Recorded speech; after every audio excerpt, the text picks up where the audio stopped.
Welcome to the Kick It Open podcast, where we celebrate bold moves and reveal the strategies shaping success in the wealth management industry. Our goal is to inspire you to kick the doors open on your personal success. I'm your host, Shelby Nicholl. I'm joined by Catherine Tindall, CPA and founder of Dominion Enterprise Services. It's a firm that specializes in tax strategy for financial advisors who are navigating growth and the transitions and independence in general.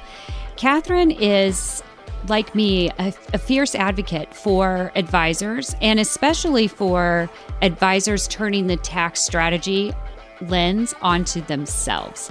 She helps advisors create smarter, more efficient practices through proactive tax planning at every stage. So, Catherine, welcome to the podcast. Yeah, thanks for having me. Glad to be here. Tell us a little bit about yourself and your professional journey. What drew you to tax strategy? How did you decide to focus on financial advisors? So I've been in accounting my whole career. I started off working in just regular public accounting, working in private accounting for some different companies. So I've seen quite a stretch of things. And I ended up in tax because I enjoyed the dynamic relationships. I enjoyed the education component of it, which I've done continuing ed for other CPAs. And I really enjoy the level of strategy that can be involved specifically with the tax planning. And so a couple of years ago, I formed this firm specifically with tax planning in mind, because I found at the other firms that I had worked for, there was always this compliance first mindset. And when I went into the client relationships, I realized, for a lot of them, compliance is just the table stakes. You need to have tax returns filed on time. They need to be correct. They need to be compliant with the IRS and state, et cetera. Those are the table stakes. But when you're running a business that's changing really dynamically, which for most advisors, that's the case, the tax liability is something that, unless you're leading with a planning focus, it's just going to become a mystery. And it can be pretty easily one of the biggest expenditures that you're going to have every year. And if you don't know that number until April 15th, it's just a really chaotic way to run your business. So I got involved with when I started this firm, the tax planning was the focus, because I found that was really where we had the most leverage to improve outcomes for the clients, but then also that it's really what they needed. And then on top of that, with specifically focusing for financial advisors, I realized in the different client relationships that I had the most, not symbiosis, but just the most back and forth and collaboration with advisor firms. And because I have such, in my personal preferences, I love doing education. With a lot of your regular business owner clients, they just want to know where to sign the check. They're not interested in understanding the why of what's going on or being really involved in the process. But with the financial advisors in particular, what I really enjoyed about working with them is because so many of them are still in client relationships, or they're leading teams in client relationships, them learning how the strategies are working, them understanding these things better for themselves, it's multiplying the power of that advice across their practice too. So for me to take the time to explain to an advisor, okay, we're going to think about doing a cost segregation study on this building you bought, and here's how we think through this and why this is going to be helpful for you, that then translates into any of their relationships where that might be in play, and the client's CPA might be asleep at the wheel, and they might be the one being able to say, hey, we need to think about this. For those reasons, that's why I've really enjoyed, our firm is niched down specifically for advisor practices, and that's pretty much exclusively who we're serving. I think it's so interesting because you said when you're educating the advisors, it's almost like you're having this impact to this broader population as well. Yeah. I mean, that's really, really meaningful and important. And I've got to think that from an advisor standpoint, it's nice to talk with somebody who just talks the talk and knows their lingo and the language and knows the specifics of this industry, because it has some uniqueness about it. Yeah, definitely. And especially from the regulatory component of it, because they're subject to regulations that normal professional services are not subject to. And so unless you deal with them, you wouldn't realize this is actually an SEC violation if you keep your books this way. It's like most CPAs, that's a good one to deal point with out. That. Yeah, you wouldn't know, this is actually an other regulatory requirement that's not an IRS requirement, but involves how you do your accounting. Unless you specify with that, how would you know that? Yes, yes. So you also mentioned that sometimes the clients, the end clients of the advisor might have a CPA that's asleep at the wheel. And many of us have not seen what a really good CPA relationship looks like. What is a good relationship with a CPA, and like when is a practice ready for a CPA like you? Yeah, so there's a two-sided answer to this, because if you're an advisor looking at your clients, if they're not business owners, a lot of the time, the majority of the tax planning that's going on is really just income management. And that's something that as an advisor, you can implement Holistiplan. You can go check out, there's different ways for you to be able to bring that value to a client who's just a, W-2 earner, simple tax situation, and where the strategies are really just, okay, how are we going to time retirement contributions? How are we going to time capital gains? That's really all that's going on for those individuals. And, you pick up your little things like little credits and stuff like that, but that doesn't really move the needle that much. So for those kinds of relationships, a lot of the time it is just a compliance thing. If you're finding that the CPA or the tax professionals that are involved are just compliance, just making sure that the right forms are filled out and sent to the right places at the right time, a lot of the planning component in that relationship is something that you might want to integrate in your own practice and take that on, because it is the value add. And because for a lot of those changes, you can be, as the advisor, you're the locus of control, right? Like if the client is going to take a big distribution out of a 401k, out of a retirement plan, if they're going to take a distribution out of a brokerage account, like you're the locus of control of that. And so being able to help them with the tax planning versus having to loop in an outside tax professional, it can be easier. But flipping the sides on for the advisor, it's really different when you're owning a business. It's really different when it comes to the tax planning, because not only are there way more levers that you can pull, you have a lot more control over how much income you're earning and when you recognize that.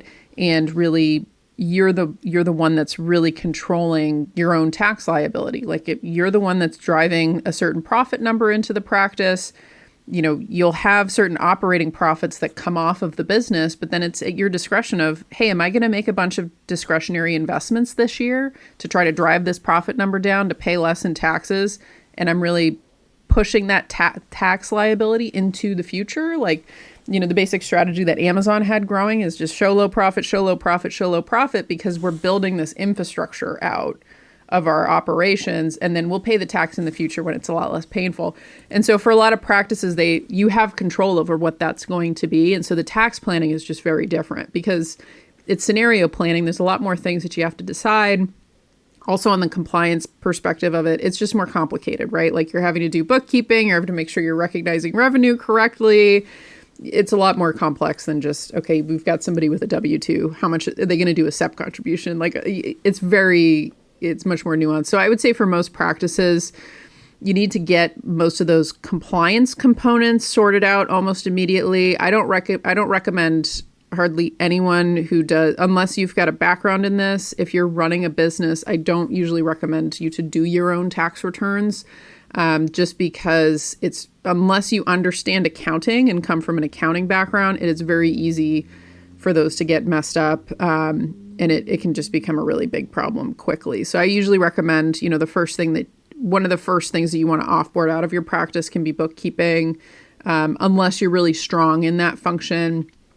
And then from there, the regular tax preparation. But in terms of like proactive planning, once you start to get to a certain level of profit in the practice, usually up over, I would say, it just really depends too, because I have some practices where they're showing losses currently, but they're building a really big infrastructure, and so there's more planning that goes on. So I would say it's one of those things where it's more, do you feel like it's in control or out of control with your current competency level? And if it's starting to feel out of control, that's when bringing an outside person to help you with the planning might make more sense.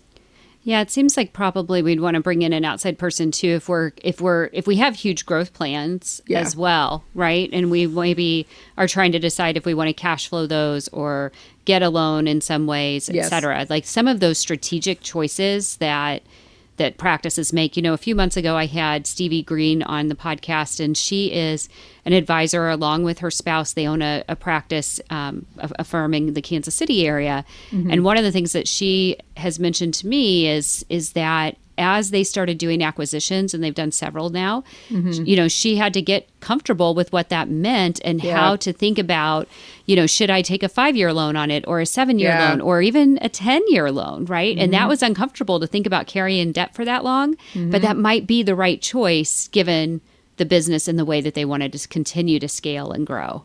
Yeah, so those absolutely. kinds of decisions are probably perfect for you.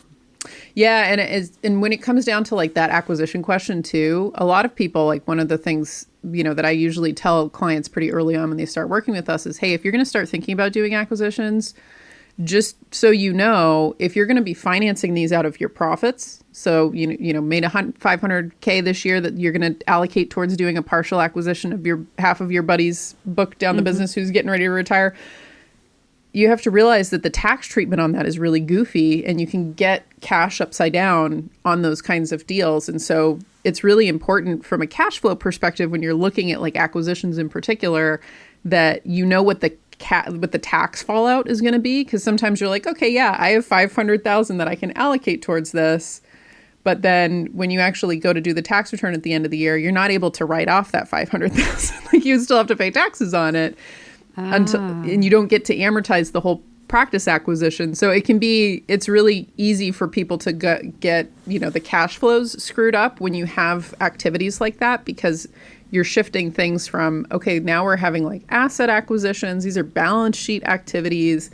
They don't get treated the same way as normal expenses do for tax purposes. So it's important when you have big plans, like have somebody run some scenario forecasting for you, because it can make you realize, oh, actually, I can't afford that. Or, oh, I need to get a loan for this because we need to smooth out this amortization effect so that I'm not upside down on the cash because I'm going to get taxed on this. So really important components, especially if you're thinking big.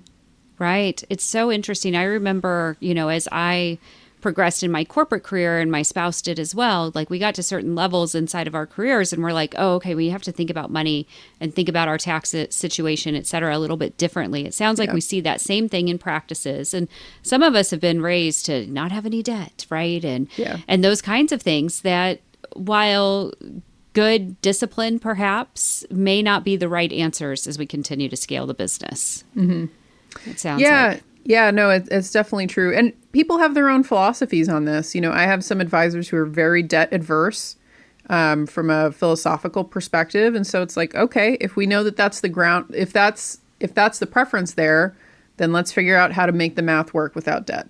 Right. Versus I have others where they're like, I'm perfectly comfortable with debt, because I feel confidently on the performance that I'm expecting to get out of this practice in my own performance.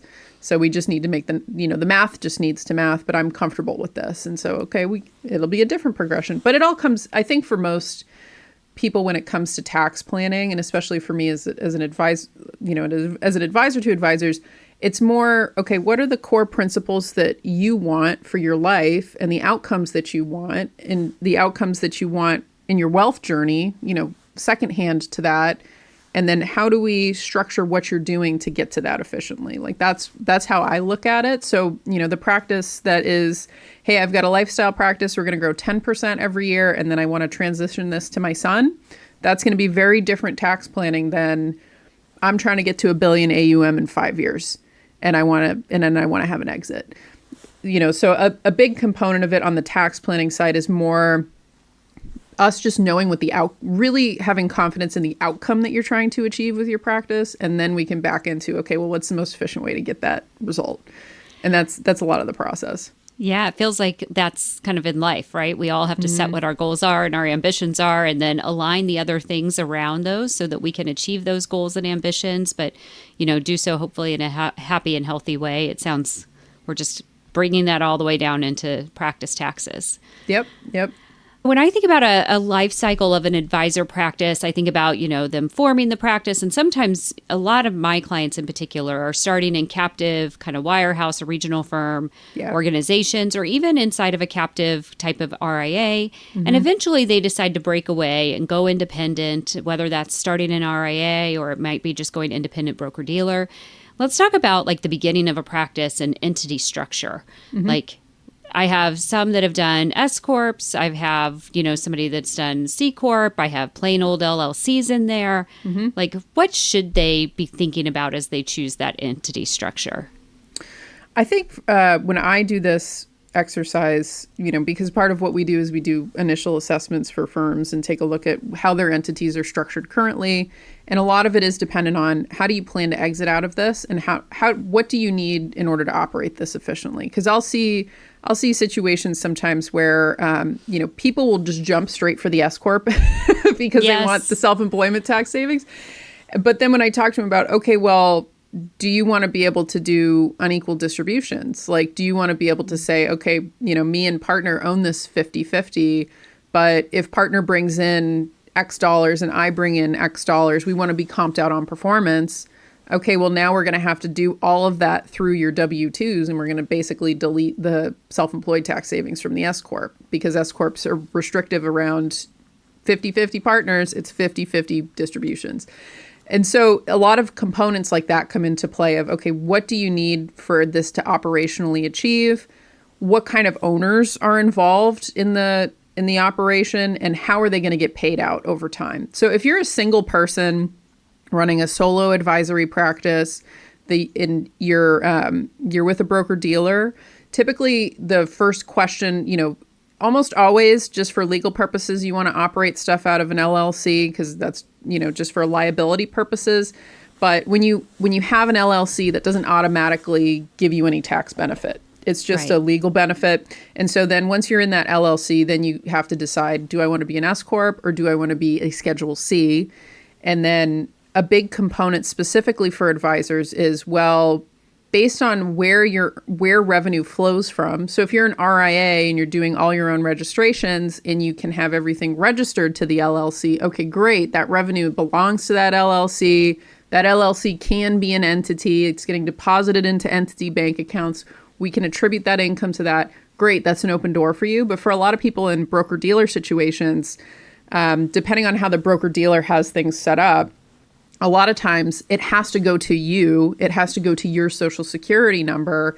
And there's been a tax court case on this, which we have a podcast episode. Anybody listening to this who wants to deep dive into this, just send me a DM on LinkedIn. I'll send you the episode.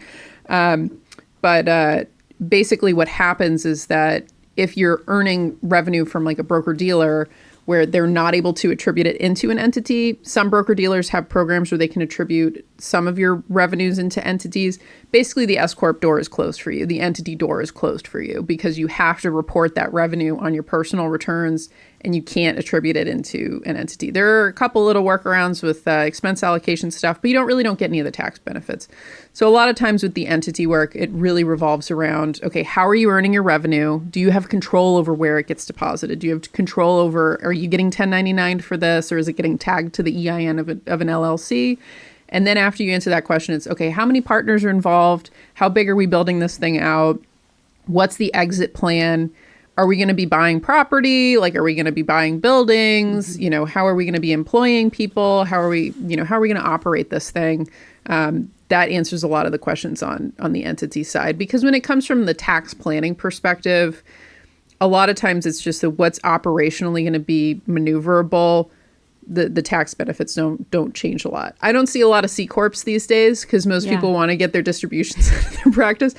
I think it would be a real big brain move, to say, hey, I'm just going to take as little distributions out of this as possible, because honestly, the real value in the practice is the value of the practice itself. And I want to, have an exit. Like that would be kind of like the 4D chess version of it. But I think for most advisors in the practical situations, S-Corps, if you can get the revenue attributed over to it, tend to be the way that people like to operate, unless you have multiple partners, and then it can get a little more complicated.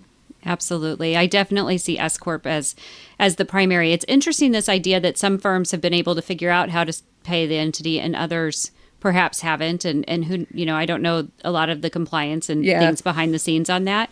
Yeah. Are there certain ones, you said there are some that are able to pay that directly into the S-Corp. Do you happen to know which ones those might be? Or so an example of one? It's a FINRA rule. So Yeah. like basically part of it is if you have advisory classed revenues, those can be yes. allowed to get attributed into an entity. But part of the issue is a lot of, for like the broker dealers, they some of them will do that. Some of them do not have the a lot of them do not have the internal infrastructure to do that. Yes, So gotcha. like currently I'm working with a couple of different ones that are trying to implement this. One that does do this, so for anybody who's on the broker dealer side listening to this, is LPL. LPL will do it. And they're so if one you're of the an bigger ones that are LPL doing. advisor and they're not doing this for you, you need to send make me a call. DM. I will text you. I'll send you over the document that explains how it works. And it's one of those things where it's kind of the first step, but I don't recommend people just jump into the S-Corp like, oh, great, I can do this. Let's just be an S-Corp, because there's other pieces of it as well you have to think through. Because with the S-Corp in particular, you have to pay yourself a reasonable compensation, which has an IRS specific definition, and there's ways that you get that number correct. And then also gaming certain components of it. Like if you have significant insurance income, which then we can like play with QBI, or if you have other things going on, it can change around how you would operate an S-Corp. And then also depending on where jurisdictionally you are from a state perspective, because there's other components of it as well. But, for people who are thinking about the S-Corp move, if you are LPL, like they do have the program open. And then if you're not, I'm getting on the bandwagon for different broker dealers. Like if LPL could do it, exactly. Come on, guys. Yeah, I would agree with that. I mean, if LPL can do it, I mean, that's a nice advantage to know Yeah. that you, from a compliance standpoint, are compliant, and you're not just maybe going around this court case that could prove to be some risk in your business. Yeah, and part of it too is so with the ones that don't do it, if they're still 1099ing you personally as the advisor and stuff is tagged to your social security number, it's hard to, then say, oh, well, we want to try to attribute this to an entity. Like that's really the core component that needs to change, where it's who has the rights over the revenue, who's really earning the revenue. That's the sticky part in that court case. But yeah. Are you a financial advisor ready for a big leap? Making the decision to leave your firm, whether it's a broker-dealer or an RIA, can feel like stepping into the unknown. Muriel Consulting provides personalized, unbiased support to help you navigate transformational career moves with confidence and confidentiality. Schedule a discovery call at murielconsulting.com. MURIEL consulting.com.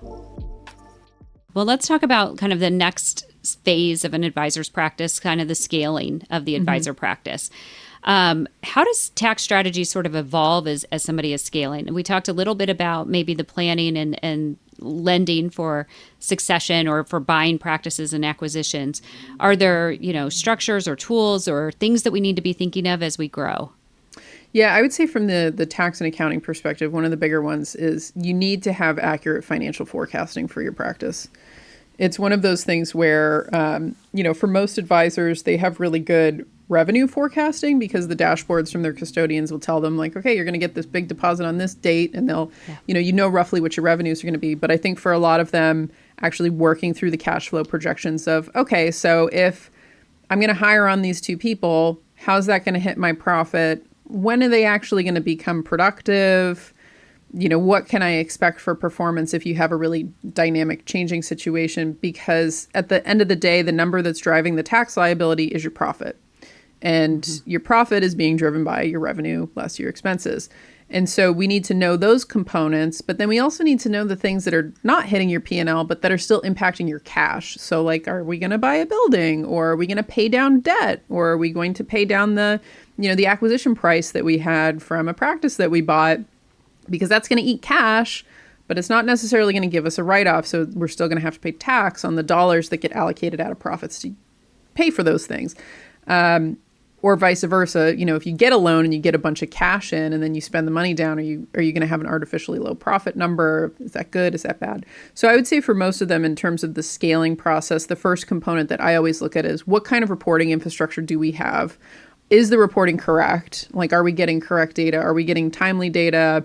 Who's doing it? Because I always tell advisors, once you get to a certain point, it's like cooking Thanksgiving dinner versus eating Thanksgiving dinner, right? Like if you're in your own QuickBooks account for 4 hours, by the time you actually get the stuff done, like you're sick of it. Like you don't want to look at those P&Ls. You don't want to look at those reports versus if you had 4 hours to allocate toward looking at your own financial statements, doing some projection work yourself, playing around with some scenario stuff. What would that put you in a position to do? That's just a much better ROI on your time. It's higher leverage.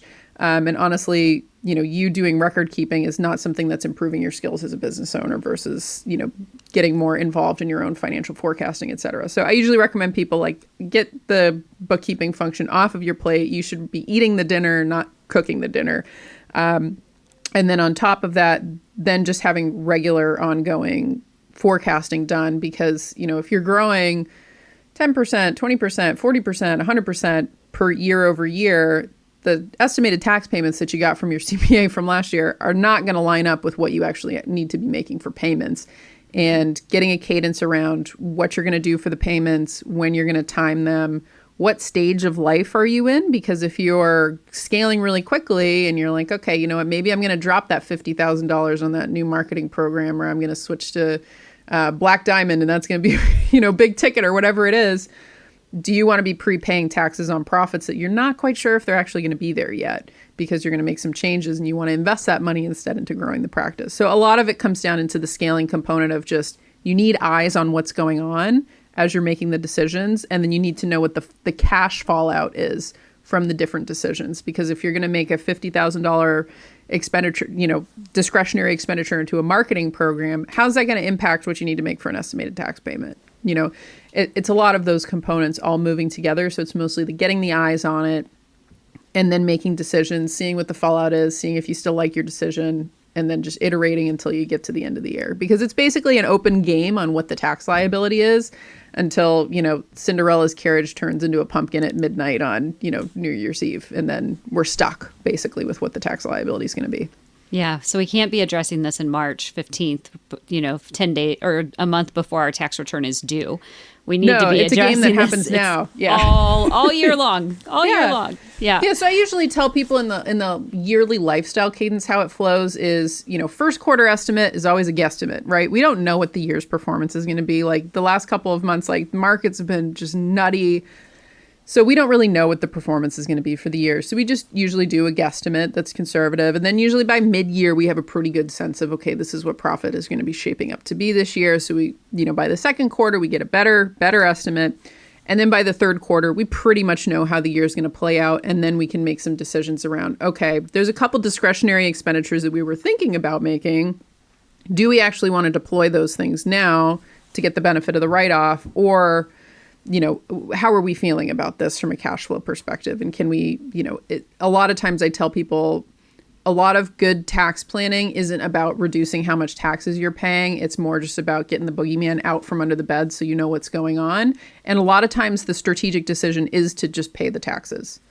So it really just depends, but you got to get the eyes on it first. Mm-hmm. But that's generally the cadence for the year. Yeah, that makes a lot of sense. And I think one of the things that I see with a lot of practices is they're leaving this wirehouse and this regional broker-dealer, right? They were just a W-2. Yeah. It was very simple back then. Very simple. Very simple. And now they've gone independent or they're starting their own RIA and et cetera. And they have so much more optionality and complexity to it. It feels like at least for the majority of my clients who are, 100 million in AUM and above, it seems like we ought to probably be bringing you in very early. And I would say at that level, that's you need tax planning at that point for sure. Yeah.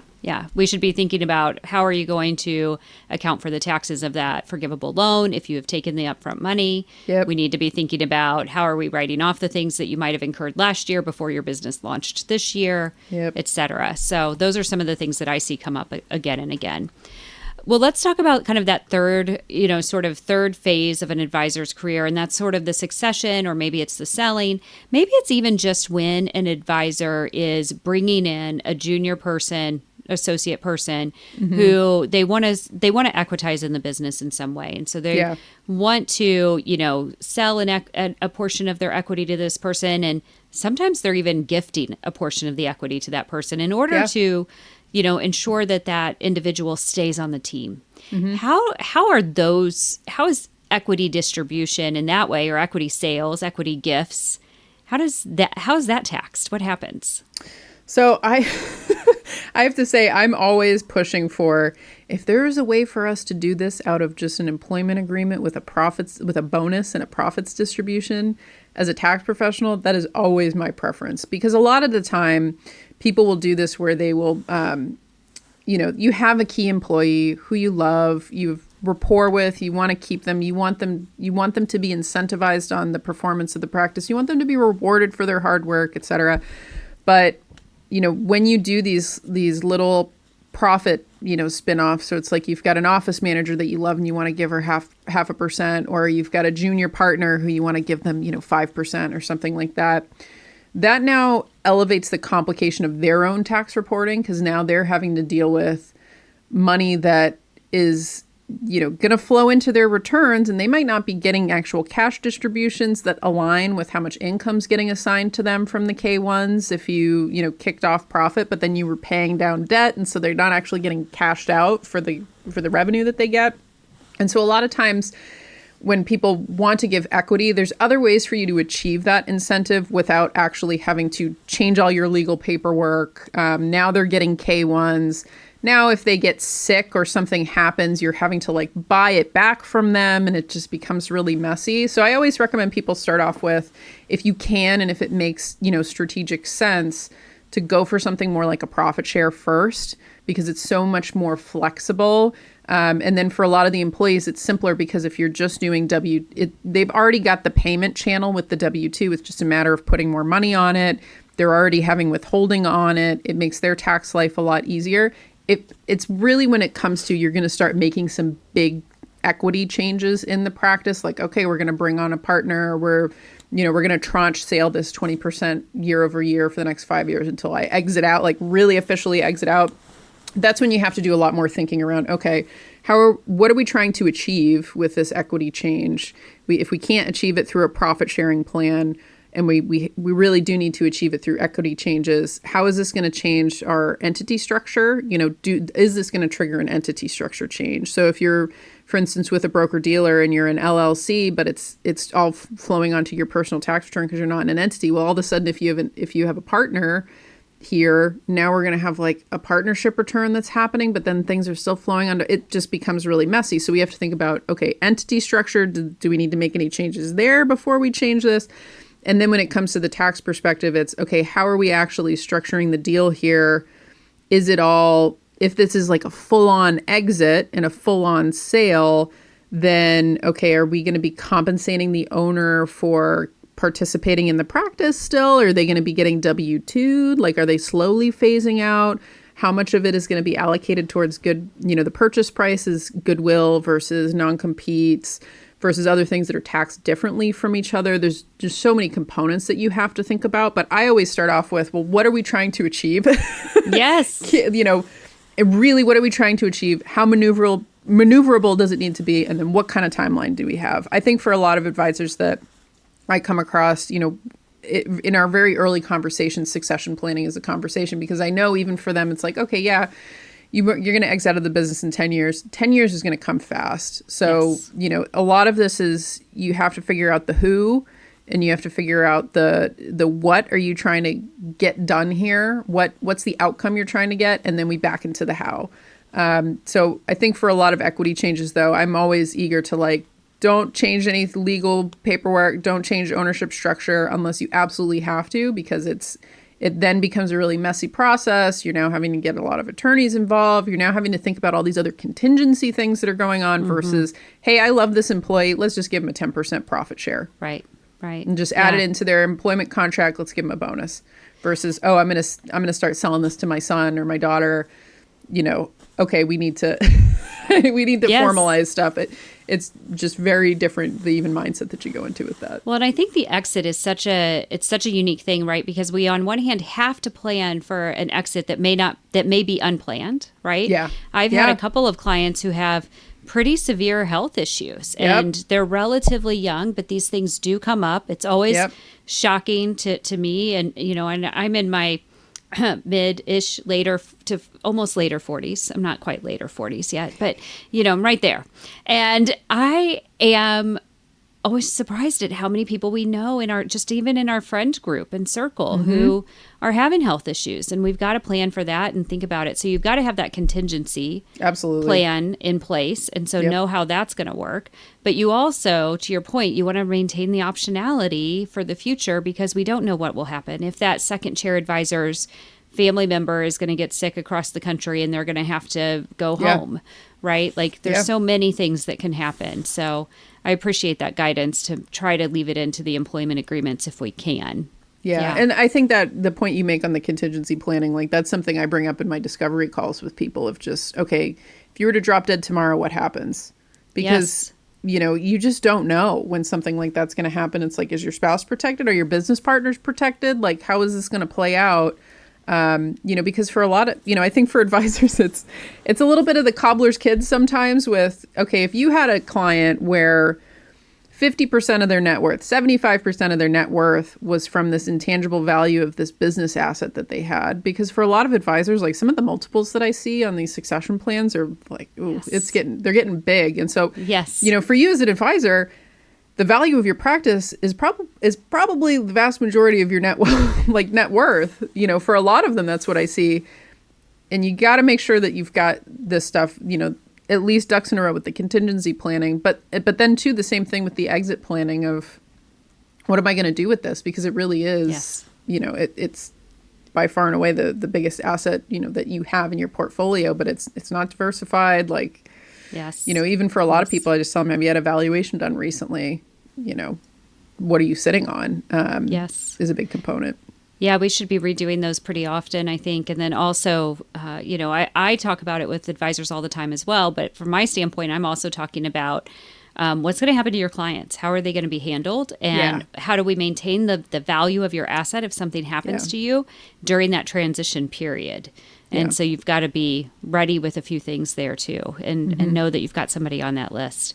Well, kind of to wrap us up a little bit, one of the things that I think is so interesting about you is you've niched down really into financial advisors.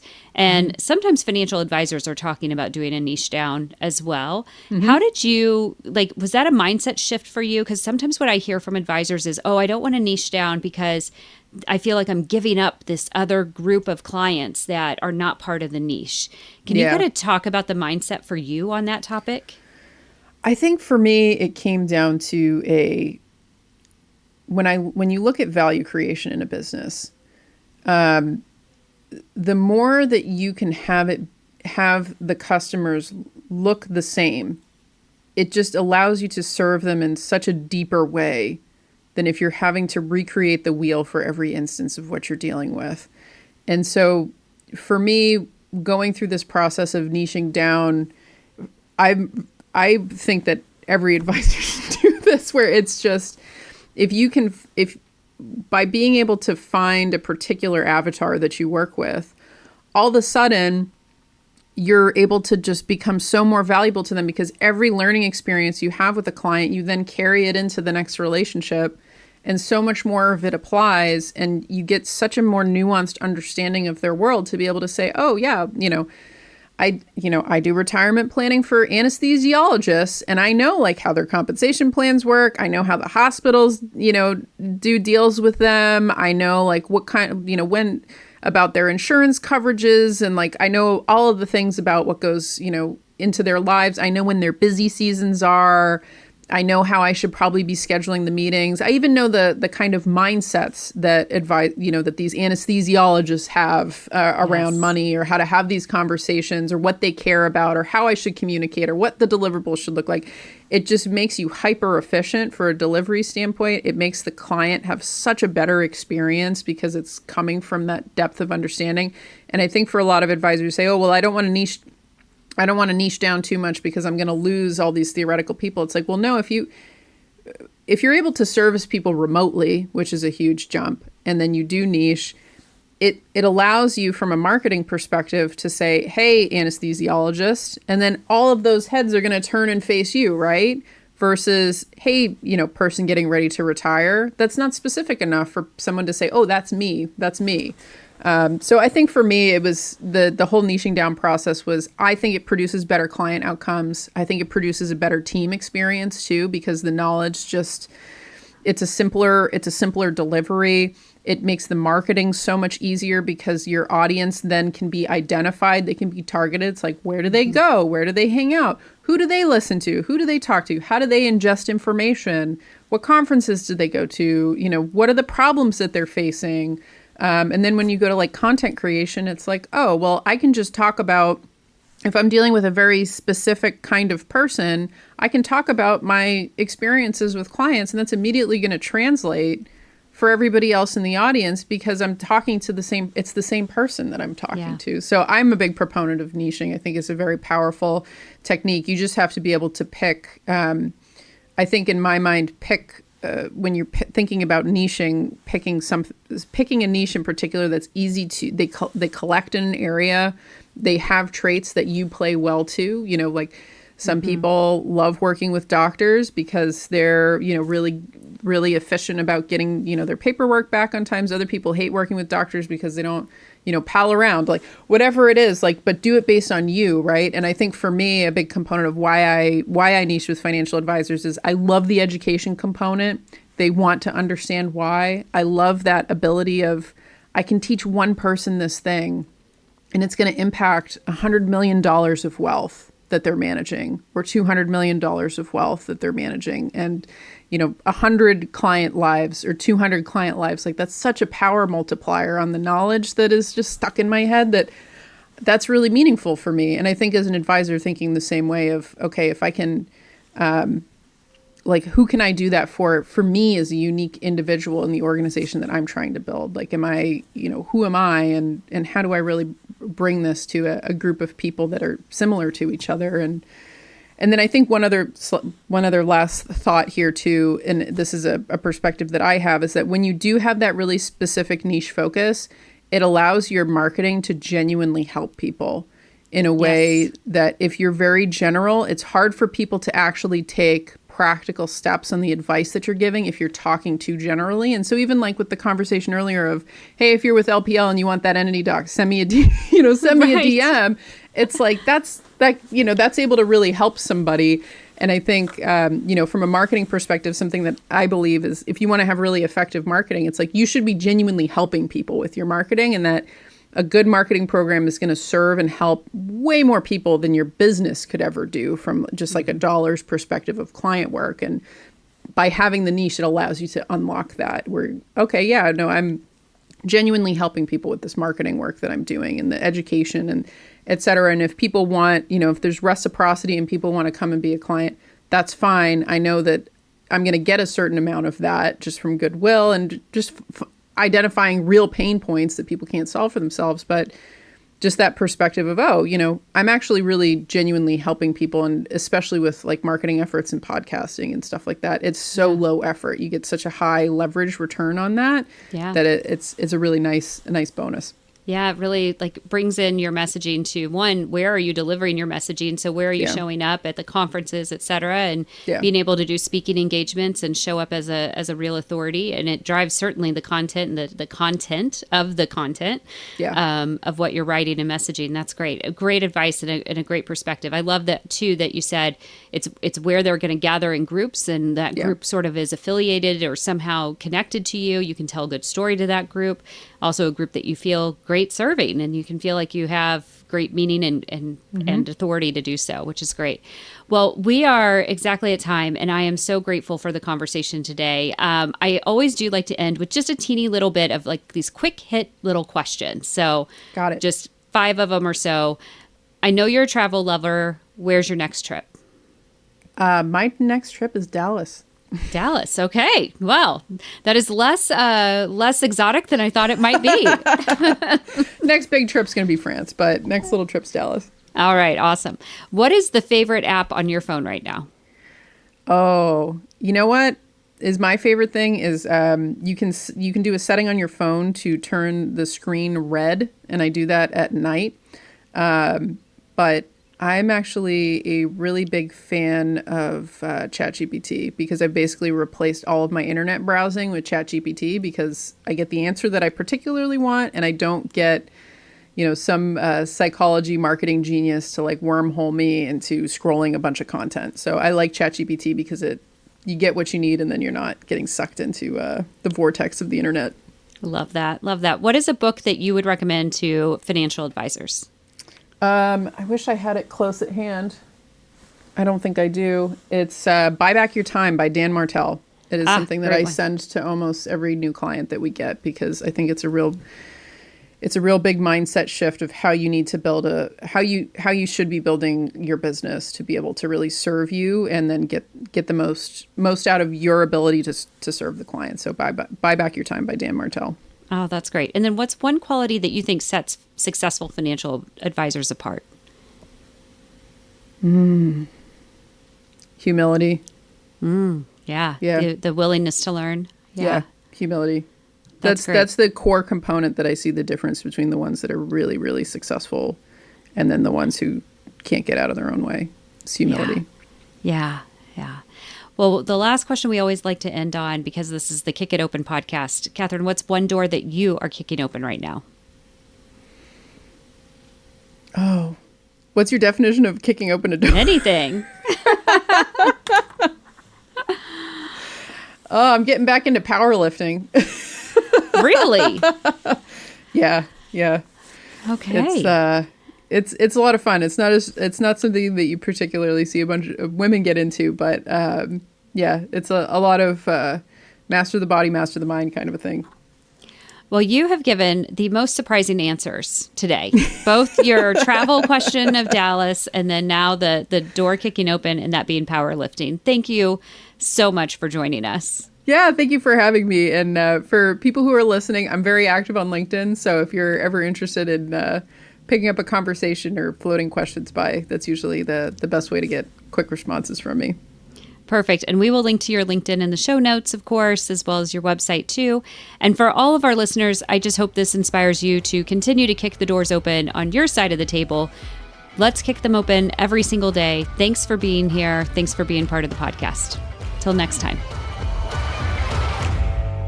Thanks for listening to the Kick It Open podcast. The Kick It Open podcast is hosted and developed by Muriel Network. Kick It Open is produced by Shelby Nicholl, edited by Aaron Sherman, graphic design by John Gallagher.